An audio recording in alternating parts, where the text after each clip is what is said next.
Hello, my name is Colin Ford, and I'll be giving today's TED Talk on the idea of eschatology in the true canon of the Bible.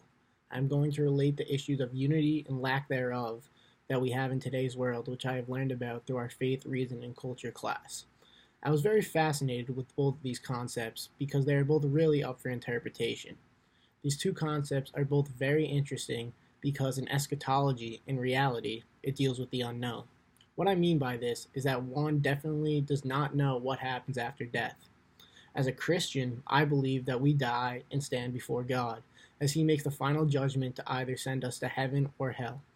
I believe that one common misconception in the talk of eschatology is that people do not fully understand the idea of eschatology in other cultures, like Islam, for example, especially after the attacks of 9/11. The eschatology of Islam is that they view suicide as one of the greatest sins, similarly to Christianity and other Western religions. After death, they believe that life is just a continuation, but in another form. In reality, this is pretty similar to the eschatology beliefs of Catholics, as eternal life in heaven is essentially just a continuation of life with God and Jesus in heaven. However, there are some considerable differences between the two religions, so there will be some differences between the two eschatologies of each religion. In Islamic tradition, they believe that after you die, two angels, Munkar and Nakir, will visit you in order to test your faith.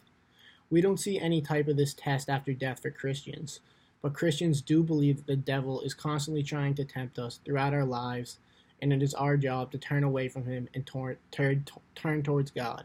I wanted to use another religion, like Islam, just as an example of how other religions view eschatology, but I will now focus the remainder of my talk on Catholicism and how eschatology plays a big role in the life of a devoted Catholic.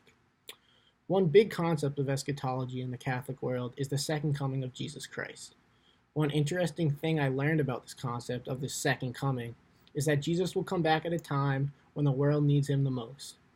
After doing some research on the topic, I found that the term Antichrist plays a big role in the entire belief of the end of the world in a Christian concept.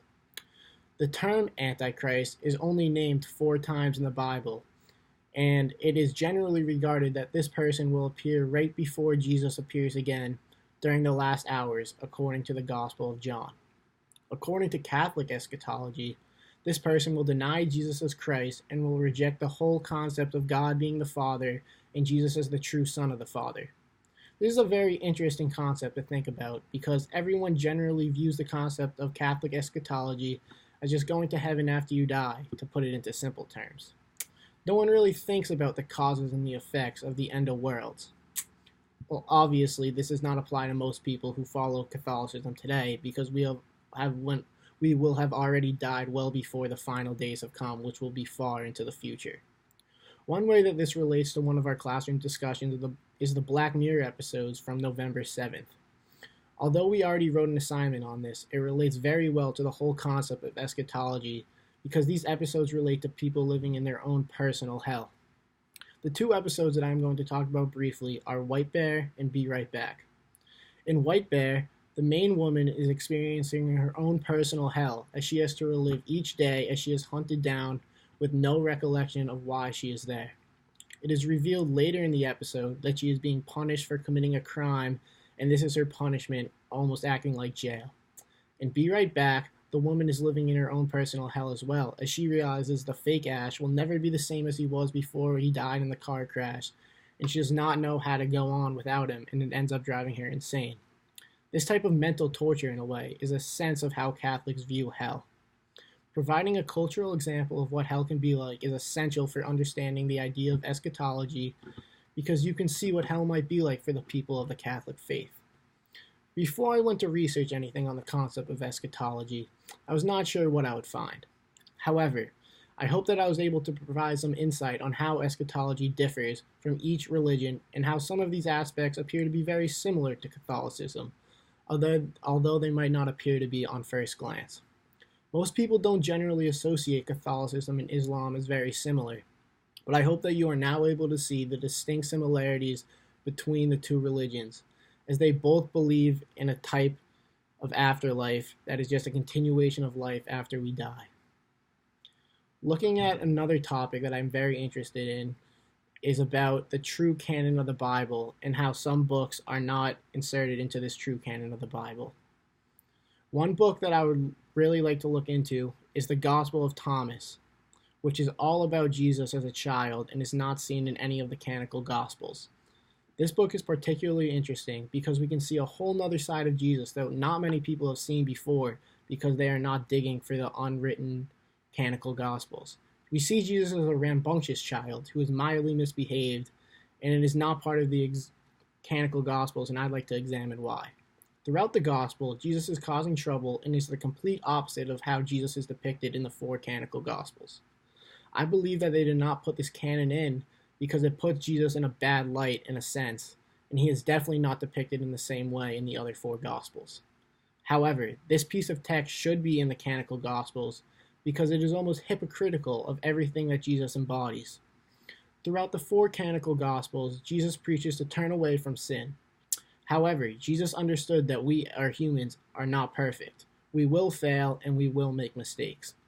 Catholics believe that Jesus is God in human flesh. One thing that is widely known about the human race is that we make mistakes, but that is okay because Jesus will teach us that he will still love us.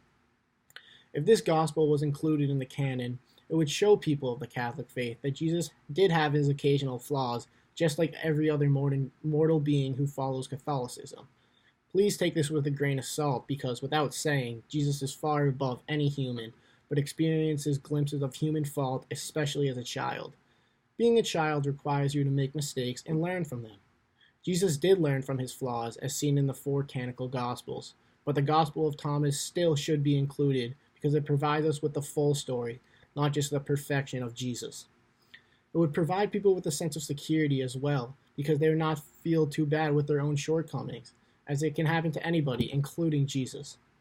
Putting the Gospel of Thomas into the canon would be a good idea because all Catholics would be able to see aspects of Jesus they had just never seen before because they do not preach this gospel in church.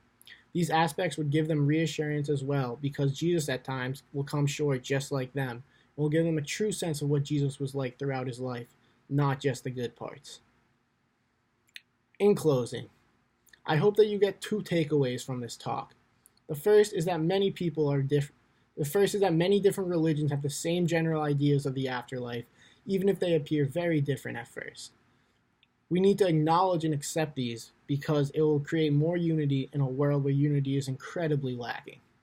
We need to have a mindset of looking for similarities rather than differences between us, regardless of religion, race, ethnicity, or gender. At the end of the day, we all have similar beliefs, and violence definitely has no place in religion. Secondly, I hope that you see that all humans, including Jesus, are not perfect. We will fail, and we do have flaws. Because at the end of the day, we are all very similar, even if we cannot see it. Fortunately, I have never been remotely involved in a religious difference that causes violence and hostility, but I hope that this talk will inspire you not to look at others' flaws and put religious differences aside, because we need to come together as one and form unity.